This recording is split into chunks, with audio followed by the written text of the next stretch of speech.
This is Autoline Daily, the show dedicated to enthusiasts of the global automotive industry. After multiple delays, Tesla is finally unveiling its semi-truck today at its Gigafactory in Nevada. Last week, Elon Musk tweeted that they completed a 500-mile drive with a fully loaded truck weighing 81,000 pounds. There's no word yet on official pricing, but back in 2017, the company said it would cost $180,000. But we'll know more about the truck later today. Ford and Volkswagen threw in the towel. They're pretty much giving up on autonomous vehicles for now. But General Motors is playing the long game. GM Cruise's COO, Gil West, tells Reuters they'll expand into a, quote, large number of markets with thousands of vehicles next year. Some of those AVs should be the Cruise Origin shuttle that will help the company lower costs. And we've got to hand it to GM CEO Mary Barra for her long-term approach. She says GM will continue investing $2 billion a year in Cruise because she expects it to generate $50 billion a year in revenue by 2030. Tesla is losing market share as more EVs hit the market. It's basic math. All market share has to add up to 100%, and as more EVs enter the market, the pie gets sliced thinner. S&P Global Mobility reports that new EV models are eating into Tesla's share. For the first 9 months of the year, it had 65% of the EV segment in the U.S., but that's down from nearly 80% in 2020. Specifically, it's losing share to EVs priced below $50,000, where it really doesn't compete right now. But it still dominates the luxury segment with 86% market share. And Tesla doesn't need to worry about losing market share as long as its sales keep growing. And right now, S&P Global says Toyota and Honda are losing the most buyers to Tesla. At Schaeffler, we pioneer motion. Electrifying mobility, manufacturing smarter, reducing CO2 emissions, making energy production clean. Schaeffler pioneers motion to advance how the world moves.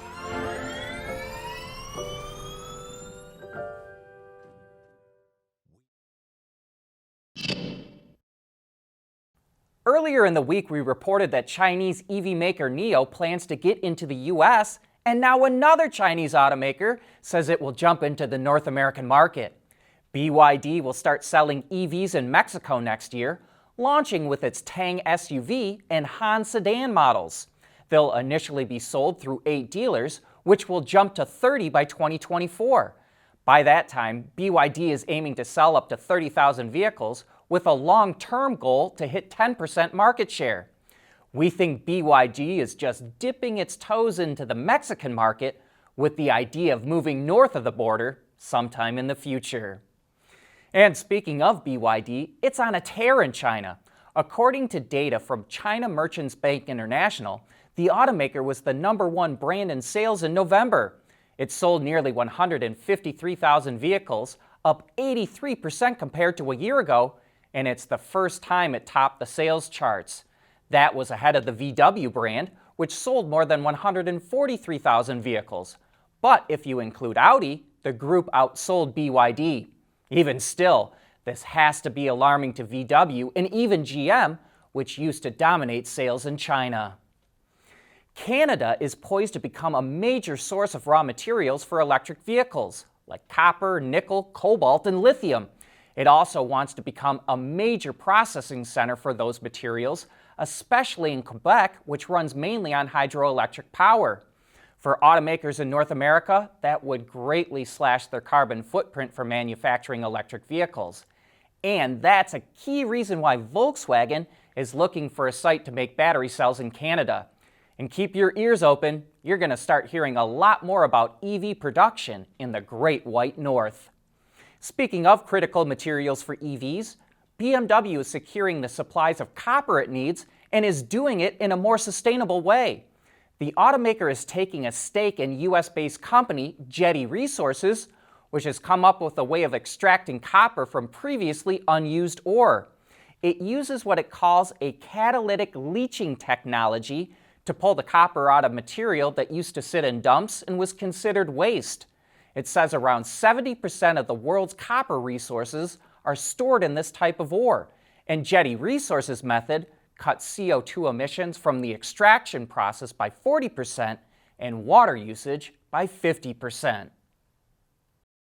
We want to know what drives your testing. OTA, connected car, diagnostics, remote testing. Intrepid Control Systems is here to help you work from anywhere. Intrepid Control Systems, driven by your data.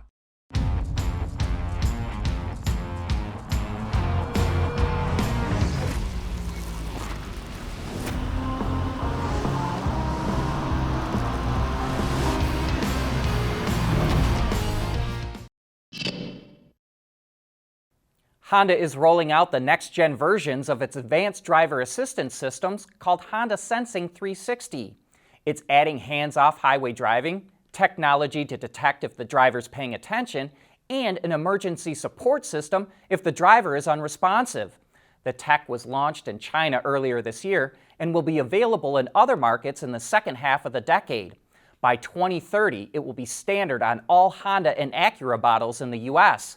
After that, it will launch a more advanced version of the system called Honda Sensing 360 Elite that will have hands-off driving in traffic jams on surface streets, merging onto and exiting the highway, and automatic parking in a home garage. You know, there are only 6 automatic transmissions for rear-drive pickups and SUVs in the entire world, and it took 50 years for the industry to get down to only 6. Even though those transmissions are made by different companies, they use a number of common components, and that gives the suppliers who make those components high economies of scale and low cost. But imagine if automakers would do the same thing with EVs.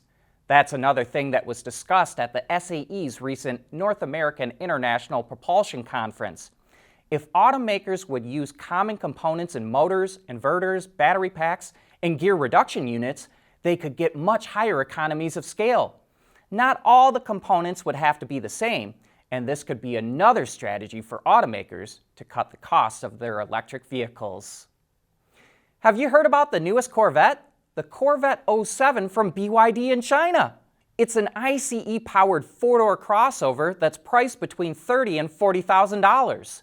So how the heck can BYD get away with calling it a Corvette? That's because its Chinese name can be interpreted as either frigate or corvette, which is a type of warship designed to escort bigger ships and convoys. And since it uses a Chinese name, probably doesn't pose any trademark infringement on the classic American sports car. But it sure sounded weird to us to hear about the BYD Corvette. How is Jeep going to respond to attacks from Ford with the Bronco and VW with the Scout? That's one of the things we're going to ask Jim Morrison this afternoon on Autoline After Hours. He's the head of Jeep in North America. Roman Micah, who runs the TFL channel on YouTube, will also be on the show. So join John and Gary when they go live at 3 p.m. Eastern Time, right here on Autoline. But that's a wrap for today's show. Thanks for joining us.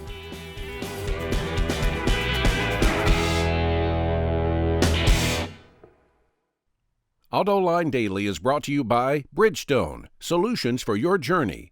Intrepid Control Systems, over-the-air engineering, boost your game. And by Scheffler, we pioneer motion.